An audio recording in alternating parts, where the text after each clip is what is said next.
এবছর আমরা Ulipur star club 26তম বর্ষ আমাদের এবারের থিম নারী ও বাস্তবতা।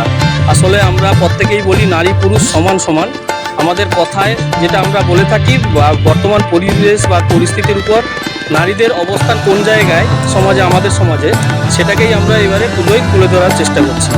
তো তার জন্য আমাদের এবারের থিম নারী ও বাস্তবতা।